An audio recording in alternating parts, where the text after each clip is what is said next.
Mən Hacıyeva Elvira, şəhid polkovnik leytenant Hacıyev Abakarımızıyam. Zaqatala rayon Akademik Zərfə Əliyev adına liseyin 10-cu sinif şagirdiyəm. Qəhrəman kəlməsi iri hərflərlə yazılacaq söz. Qəhrəman hər bir hərfi anlayan və anladacaqlar üçün bir məsuliyyət, bir qürur mənbəyi olan bir kəlmə.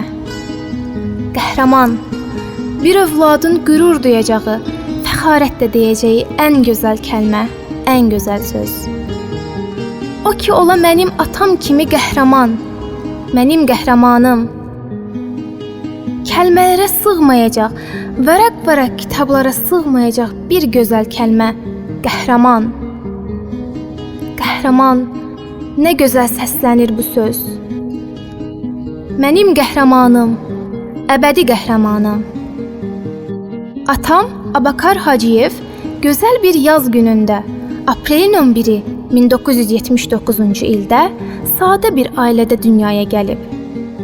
Bugün Qızılgüllər diyarı Zaqatala rayonu, Dardoqqaz kəndi mənim qəhrəmanım atamla ölkəmizdə və onun hüdudlarında tanınır. Fəxr etməli bir ölkənin, fəxr etməli bir rayonun, fəxr etməli bir atanın övladı olduğum üçün qürur duyuram. Mənim qəhrəmanım, sənə çox-çox minnətdaram. Mənim qəhrəmanım, sənə o qədər minnətdaram ki, doğulduğun torpağa, aldığın havaya, yeridiyin yollara, gördüyün işlərə baxır. Baxdıqca sənin bu qısa bir ömürdə etdiyin fədakarlıqlara, qəhrəmanlıqlara görə qürur duyur. Sevinç gözyaşlarım dinmək bilmir. Səni sevən, səni əzizləyən, böyüdən ata-anaya, nənəm, babama göz aydınlığı verirəm.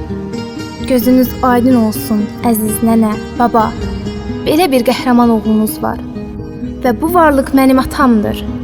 İstər məktəb illəri, istər ali təhsil illəri Heydər Əliyev adına Ali Hərbi Dənizçilik Məktəbi, elə həmin il Sumqayıt şəhəri Ensaylı hərbi hissədə leytenant rütbəsində xidmətə başlaması, 2017-ci ildə Qusar rayonundakı Ensaylı hərbi hissədə komandirin siyasi işlər üzrə müavini vəzifəsində Azərbaycan ordusunun mayoru kimi vicdanla işləməsi mənim qəhrəmanımı polkovnik leytenant rütbəsinəcən yüksəltdi.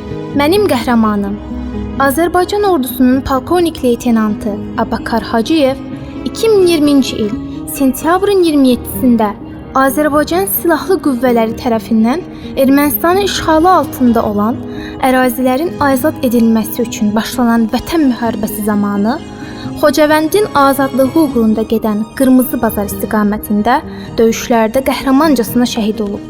Azərbaycanın ərazi bütövlüyünün təmin edilməsi uğrunda vəzifə borcunu şərəflə yerinə yetirdiyi üçün ölümündən sonra Azərbaycan Respublikasının prezidenti Ali Baş Komandan İlham Əliyev tərəfindən Azərbaycan bayrağı ordeni, Vətən uğrunda, Füzulinin azad olunmasına görə, Xocavəndin azad olunmasına görə, Cəbrayılın azad olunmasına görə medalları ilə təltif olunub.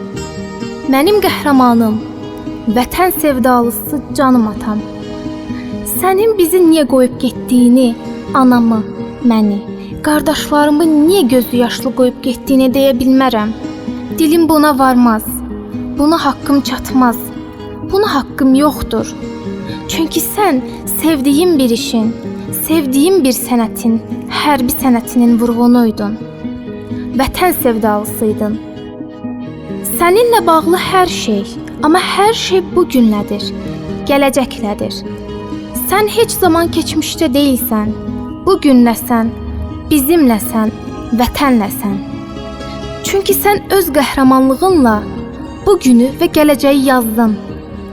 Sənin bizə dediyin, mən hərbini vəzifə üçün yox, sevərək, düşünərək, hətta ölümü gözə alaraq seçmişəm.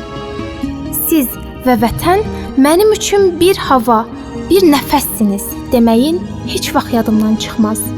Canım atam, əziz atam, bilsən sənin üçün necə darıxmışam. Bilsən səni necə çox istəyirəm, canım atam, səninlə qürur duyuram. Təkcə əskərlərin, ailən üçün yox, bütün cəmiyyət üçün sən nümunəsən. Nə vətən, nə bu el unutmaz səni.